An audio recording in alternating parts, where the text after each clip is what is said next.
Hi, Dad. Welcome back to another episode of Dave and Andy's Honest About Life. Good to see you. Good to see you, Andy. So, last episode we talked about alcohol. This episode, let's talk about dieting. And obviously, there are so many, perspectives on what works, what doesn't. In fact, if you were starting a business these days and it had something to do with diet and exercise, you're probably in a pretty good place. It's a crowded place. There's a lot of competition because everybody's trying to solve this problem. But at least there are a number of things that we can look to as potential solutions. But rather than talk about all that, let's talk about the role of dieting in your life. Because I know, having grown up with you, I've seen you try different things, different diets. You've cut different foods out of your diet entirely. And so how has that affected you? And have you tried everything? Yeah.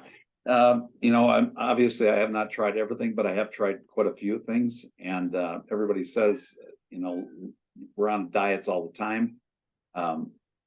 I took my diet seriously back 20 years ago because I was 50 pounds overweight.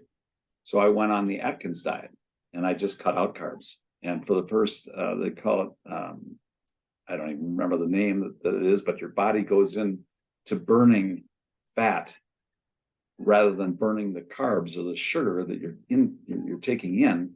It begins to burn fat. I think it's ketosis or something like that. But anyways, that was the point I wanted to get to because I needed to lose 50 pounds. And I lost 50 pounds in a matter of 3 months. And it made a big difference. But now I've realized that I've heard, and this is, I'm giving you my opinion, but I've heard that you have to balance carbs with protein and carbs. If you have 20 grams of protein, you should have at least 20 grams of carbs to kind of balance that out. And that diet becomes a healthier thing. But if you just cut out carbs, it's not good because your brain needs carbs that's what it burns for fuel. And so we need a certain amount of carbs, but just balance it out with protein and your body will not gain fat. A lot of people, I used to get, angry at people that would say, oh, you're eating all that fat. I love a good piece of fat on a steak. I love, if it's been grilled right, I love it. But they say you're going to get fat. Well, you don't get fat from fat. Your arteries suffer from fat. Your heart suffers from fat if you take in too much. So fat comes from carbs. Your body stores a lot of that sugar and it turns to fat as something that your body can use down the road sometime if it needs it. So it's a store. And so carbs are what make you fat, or sugars, and alcohol plays a part in this as well, because alcohol is a lot of sugar and if you cut out alcohol instantly, you'll start losing weight.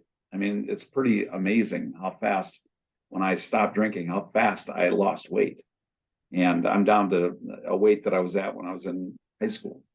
And it's a lot due to, cutting out those things that are sugars, a lot of sugars and unrefined sugars. I like natural sugars in fruit. I like grapes and apples and oranges. They all have natural sugars that are pretty good for you. I think this is all my opinion, and it's worked for me. And I've kept the weight off now recently. And after stopping drinking, that has really gone a long way to helping me keep the fat off. Yeah, for sure. So, in motivations and support teams, I'm sure play a big role in your success with the diet. And for you, I imagine part of the motivation to remain in good health was that you were on TV every day for 43 years. So you probably had people emailing you saying, "Hey, I see you've gained a little, or you've lost a little, or you've lost a lot." I mean, but you hear about like television shows The Biggest Loser, where obviously they're losing 100 pounds or more. And I imagine a lot of that has to do with you're going to be on TV, you have this great support staff. Then what happens to these contestants when they're not on the program anymore? Do they gain that weight back? So I understand that you're sharing with us your experience because you're over a certain age and you've tried some things and you've won and you've lost. And so you're saying you're sharing with us from your experience, Right. the way you felt when you gained or lost weight, what you were eating, et cetera, how it worked. And that's why it's Yeah, the thing is, I did have a great support staff, and your motivation is huge. Whatever motivation you use, whatever you feel is making the biggest difference in your life, use that motivation to look and feel good. And exercise is a huge part of this whole deal too. So you can diet all you want, but if you don't exercise, things don't go as well. So I think exercise is key, but diet is also very key.